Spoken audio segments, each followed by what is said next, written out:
산부에 오신 모든 성도님들에게 찬양처럼 하나님께서 채워주시고 하나님께서 베풀어 주시는 그 은혜를 누리는 우리 성도님들 되시길 간절히 바라겠습니다.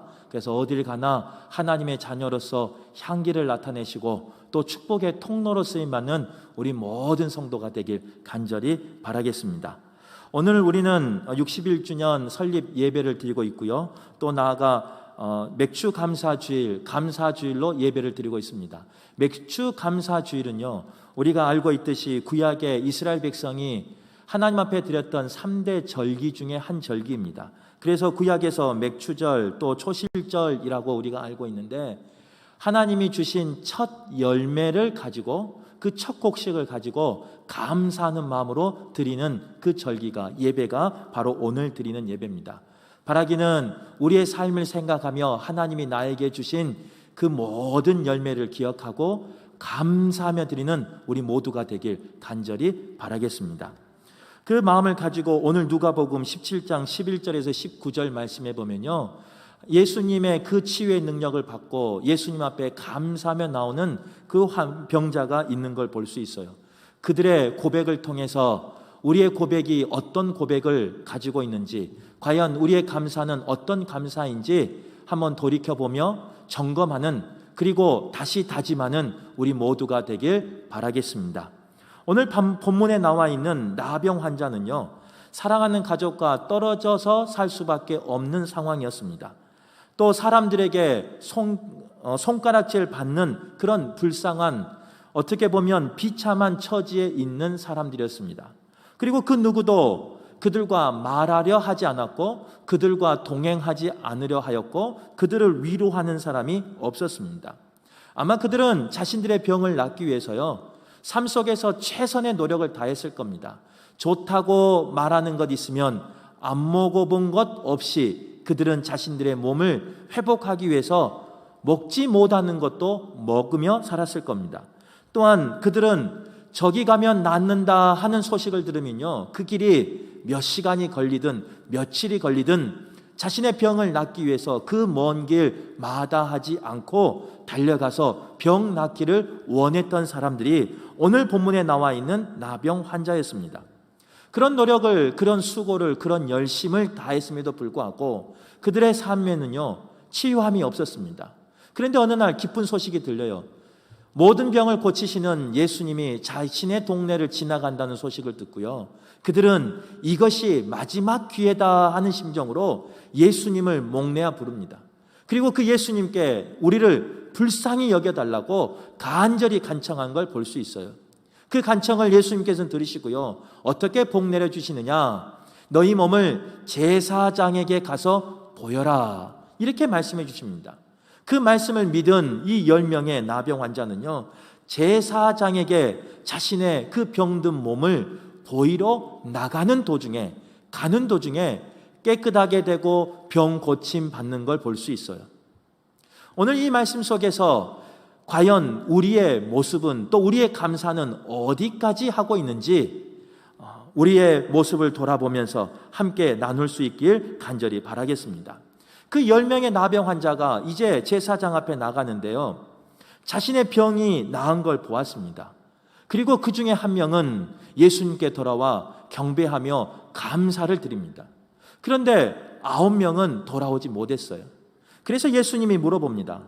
너희가 10명이 낫지 않았느냐? 그런데 그 9은 어디 있느냐? 이렇게 묻습니다. 오늘 말씀을 통해서 그 9명이 감사하지 못한 이유가 분명히 있었을 것인데, 그 이유가 무엇인지 함께 나눌 때 은혜 받으시기를 바라고, 나는 그러한 삶 속에서 구별되게 살아가길 간절히 바라겠습니다. 첫 번째로 그들이 감사하지 못했던 이유는 뭐냐?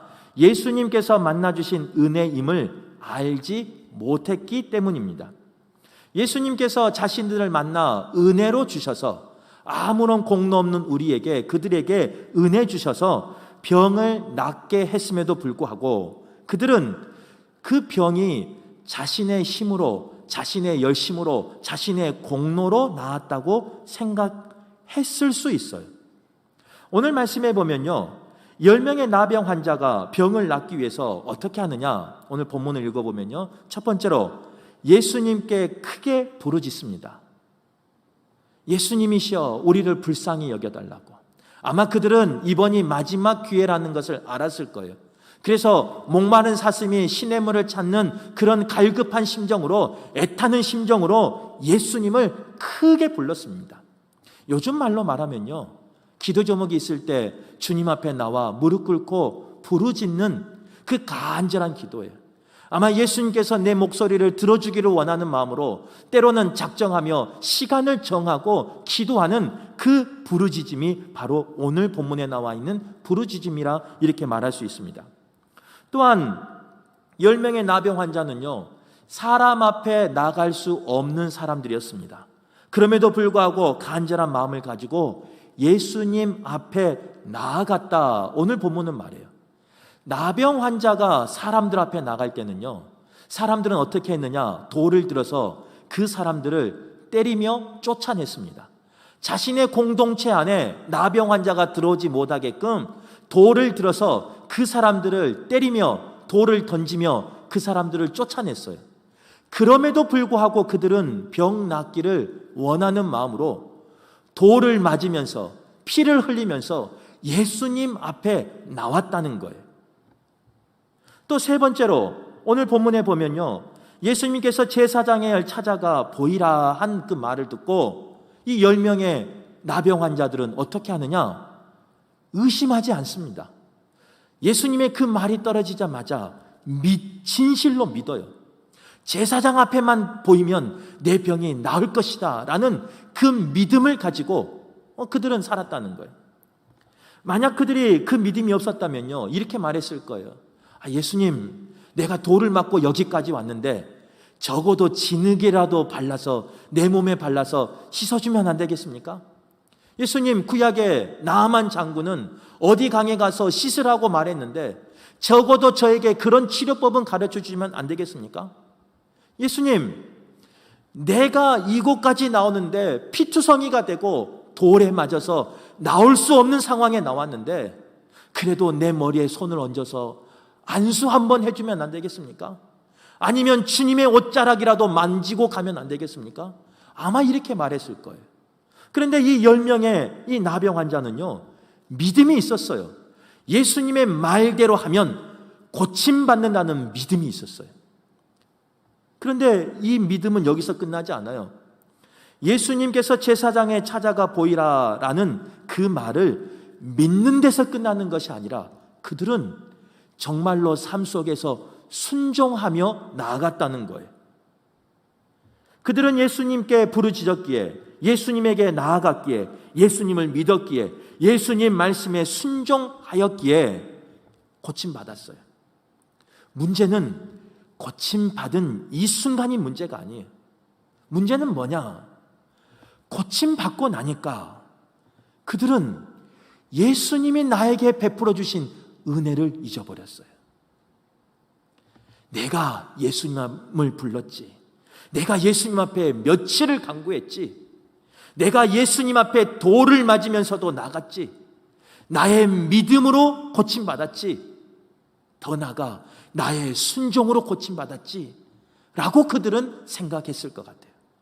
그래서 그들은요, 예수님의 은혜를 생각하지 못하고 자신의 공로, 자신의 열심, 자신의 준비함, 그리고 자신의 좋은 사람을 만났기 때문에 이런 복을 받았다, 이런 은혜를 받았다 생각했던 것 같아요. 그래서 그들은 정작 은혜를 베풀어 주신 예수님께 감사하지 못했습니다. 두 번째로 치유받은 9명은요, 먼저 하나님께 영광 돌리지 못했다는 거예요. 받은 것 때문에 주신 분을 잊어버렸습니다. 그들은 자신의 몸이 깨끗해진 것을 느꼈을 거예요. 그리고 옆에를 보니까 너도 깨끗해졌네, 너도 깨끗해졌네, 우리 고침받았네, 이렇게 된 거예요. 그런데 그 고침받았다는, 몸이 깨끗해졌다는 그 기쁨이, 그 흥분이, 그 들뜸이 나를 고쳐주신 예수님을 잊어버리게 했다는 겁니다. 너무나 기쁘다 보니까요, 그 기쁨을 나누고 싶은 사람이 생각난 거예요. 그동안 나와 함께하지 못했던 가장 소중한 사람과 이 기쁨을 나누고 싶었어요. 그동안 나를 손가락질하고 나를 박해하고 나를 천대했던 그 사람들 앞에서 당당히 서서 내가 고침받았다 자랑하고 싶은 마음이 그들에게 있었어요. 그들은 육체가 강건해지자, 육체의 문제가 해결되자 하고 싶은 것이 너무 많았을 거예요. 아마 그들이 아팠을 땐 이랬을 거예요. 내가 낫기만 해봐라. 이것도 하고 저것도 하고 저것도 하고 이것도 하고. 아마 그런 여러 가지 소원이 있었을 거예요. 그런데 정작 나섰어요. 낫고 나니까 예수님 앞에 감사하기는커녕 그동안 하고 싶었던 것들이 너무 하고 싶어서 감사하는 것을 잊어버렸다는 거예요. 평생 낫기를 소망했고 기도했고 응답받았지만 기뻐한 나머지 그 기도에 응답을 주신 예수님의 은혜는 잊어버렸어요. 그래서 그들은 감사할 수 없었던 겁니다. 혹자는 이 본문을 가지고 이렇게 말합니다. 9명의 나병 환자도 1명의 이방인과 같이 예수님을 찾아 감사했을 것이다, 이렇게 말합니다. 그러면서 단서를 붙여요. 감사로 찾아갔지만 늦었다. 그 이유는 뭐냐면요, 오늘 여기에 나온 10명의 나병 환자를 고치는 그 시점이 예수님께서 이제 십자가의 사명을 감당하려고 십자가에 달리시기 전에 그 예루살렘에 입성하기 위해서 예루살렘으로 가는 도중이었어요. 예루살렘으로 가는 도중에 그들의 그 간곡한 부탁에 간청에 들어 응답해 주십니다. 그리고 예수님은 잊어버리고 다시 떠나요. 9명은 자기가 하고 싶은 것 다 하고 자기가 소중하게 여겼던 사람들과 다 나누고 기쁨을 나누고 그제서야 생각했을 거예요. 그리고 돌아와서 찾으니까 예수님은 이미 사명을 감당하시고 십자가에 달려 돌아가신 후였다는 거예요. 감사할 때가 있는 거예요. 하나님 앞에 쓰임 받을 때가 있는 거예요. 하나님이 항상 우리에게 쓰임 받도록 건강 주시는 거 아니에요. 하나님이 항상 우리가 일할 수 있도록 나에게 재물을 허락하신 게 아니에요. 부를, 재능을 항상 허락하신 게 아니에요. 항상 하나님이 나에게 은혜를 주시지만 내가 그때를 놓쳐버리면 쓰임받지 못하고 감사할 수 없는 우리가 될 수밖에 없다는 거예요. 바라기는 맥주 감사주의를 보내는 우리가 하나님 앞에 진실되게 감사하는 우리 모두가 되길 간절히 바라겠습니다. 또한 세 번째로 치유받은 9명은요, 나에게 주신 은혜에 감사하지 못했다는 거예요. 나에게 주신 은혜에 감사하지 못한 이유가 여러 가지가 있을 거예요. 하지만 그 중에 가장 큰 이유가 뭔지 아세요? 다른 사람을 비교하며 다른 사람을 보았기 때문에 그래요. 예수님께 돌아간 한 명의 이 이방인 사마리아인은요, 치유받았어요. 깨끗하게 받았어요. 그리고 누구를 바라보느냐? 누구를 생각하느냐? 예수님만 생각하고 예수님만 바라봤어요. 그래서 그는 낫고 나서 그 기쁨을, 그 감사를 예수님 앞에 먼저 돌렸어요. 그리고 다른 데 눈을 돌리지 않아요. 옆에 사람이 지나가든 무슨 일이 있든 무슨 연락을 받든 그거에 개의치 않고 주님만 바라보며 주님에게만 달려가요. 그랬더니 감사할 수 있었어요. 9명도 마찬가지예요. 동일한 씻음을 받고 동일한 나음을 받았어요. 그런데 낫고 이제 주님을 향해서 가려고 하는 순간 누가 보이냐? 옆에 사람이 보이는 거예요. 나는 그동안 병들어서 이제 건강을 되찾았는데, 이제 걸음마를 뛰는데, 이제 그 건강을 가지고 일할 수 있는데, 옆에 사람 보니까요, 태어나면서부터 건강한 사람이 있네요. 태어나면서부터 건강을 유지하다 보니까요, 이 몸이 울그락불그락 한 거예요. 이쪽에도 근육이 붙고 저쪽에도 근육이 붙고 그냥 몸에는 힘이, 장사 같은 힘이, 그런 사람이 보이는 거예요. 나는 이제 걸음을 뗄 수 있는, 나는 이제 살아가는 생명을 얻은 그런 사람인데, 감사가 나와야 되는데요, 그 사람을 보니까 원망이 나와요. 그 사람을 보고 나를 보니까 원망이 나와요. 나는 이제 살아났는데 저렇게 건강을 가진 사람이 있다니. 주님, 왜 저들에게는 저런 건강을 주시면서 왜 나에게는 이제야 이 생명을 허락하십니까? 감사했던 그 고백이 누구를 보니까 불평이 돼버리는 거예요. 또한 이쪽을 가다 보니까 또 이쪽에 사람이 나타나네요. 이 사람을 보니까요, 옷이 예뻐요. 삐까번쩍해요. 목에는 그냥 금목걸이가 가득하고요, 손에는 그냥 팔찌가 가득하고요, 발을 보니까 발찌가 있고요, 손가락에는 그 10손가락에 반지가 그냥 반짝반짝하고요. 그리고 나를 보니까 나는 그동안 아팠잖아요. 그리고 병들었잖아요. 사람들에게 외면당했잖아요. 그리고 나를 보니까 냄새나는 누더기 옷만 걸치고 있네요. 조금 전까지만 해도 주님 앞에 부르짖고 돌을 맞으면서까지 주님을 찾았고 믿음으로 그는 치유받고 감사하는 사람이었어요. 하지만 그 감사하는 순간 주님 앞에 나가지 못하고 옆에 사람을 보니까, 많은 소유를 가지고 있는 사람을 보니까 어떻게 되느냐? 감사는 사라지고요, 불평만 나오는 거예요. 주님, 저 사람도 사람이고 나도 사람인데 왜 저 사람은 저렇게 많이 가지고 있고 나는 이 냄새나는 누더기뿐입니까?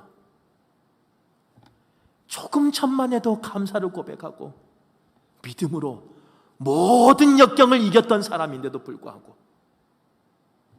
감사가 아닌 불평이 나와버려요. 또 저기를 보니까요, 이렇게 또 손짓하면 또 오해하셔요. 그분들인 줄 알고. 오해하지 말고 들으세요. 재능이 많아요. 이 자격증 저 자격증 뭐 자격증도 수십 개를 따고 할 줄 아는 것도 많고 능력도 있고 그런 사람이 보이는 거예요.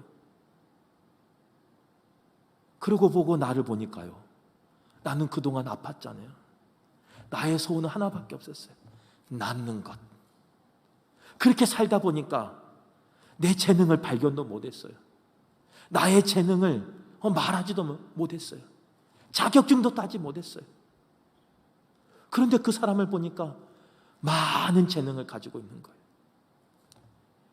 조금 전까지만 해도 생명을 살려주시고 나를 치료하시고 나에게 깨끗함을 주신 그 주님 앞에 감사하는 마음이 있었는데, 재능 많은 사람을 보니까요, 불평이 나와요. 왜 저 사람은 저런데 왜 나는 이런가? 나에게 없는 많은 것들을 가진 사람들을 보며 비교하기 시작했습니다. 그러니까요, 감사해야 되는데 감사가 사라져 버렸습니다. 불평만 쏟아져 나온 거예요.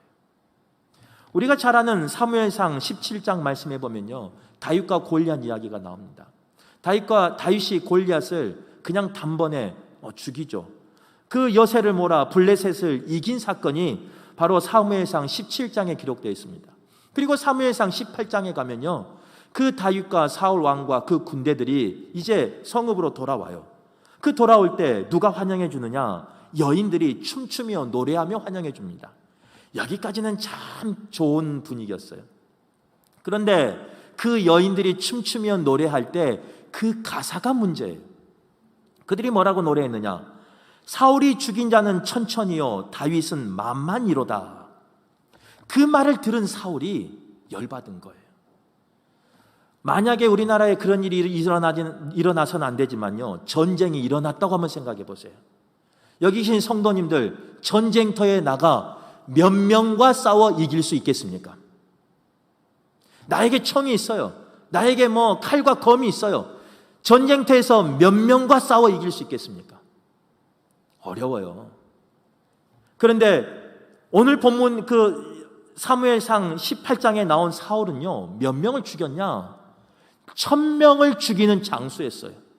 1000명이 앞에서 달려올 때 두려워 떠는 것이 아니라, 물러서는 것이 아니라, 숨는 것이 아니라 그 1000명과 당당히 싸웠던 장수였어요. 왕이었어요. 능력자였어요. 그런 장수였는데도 불구하고 여인들이 어린 다윗에게 하는 그 말 때문에 그 마음이 녹아내려버려요. 그 마음이 무너져버려요. 1000명을 죽였던 장수가 그 말 때문에 다른 사람을 비교하기 시작하니까요, 어떻게 변한 줄 아세요? 그 18장을 쭉 읽어보면요, 사울 왕이 창을 들어서 그것도 2번이나 그 어린 다윗에게 창을 던져버립니다. 감사하지 못하니까 장수였던 삶에서 비교하기 시작하니까요, 살인자로 전락해 버리고 말았다는 거예요. 오늘 이 말씀이 우리에게 분명히 말씀하시는 그 하나님의 음성이 있을 겁니다. 내가 왜 하나님 앞에 많은 것을 누렸음에도 불구하고, 많은 것을 가졌음에도 불구하고, 지금까지 그 많은 은혜를 누렸음에도 불구하고 왜 감사하지 못하는가? 바라기는 오늘 이 말씀 속에서 나의 삶을 점검하시고 나의 삶을 회복하시고 다시금 감사하는 사람으로 돌아갈 수 있길 간절히 바라겠습니다. 말씀을 정리하겠습니다. 감사하다고 느끼는 사람은 많이 있어요. 감사해야 된다고 생각하는 사람은 많이 있어요. 하지만 정작 감사를 표현하는 사람은 많지 않습니다. 우리의 삶 가운데 나에게 은혜 주신 여호와 하나님 앞에 감사를 표현하는 복된 분들 되시길 간절히 바라겠습니다.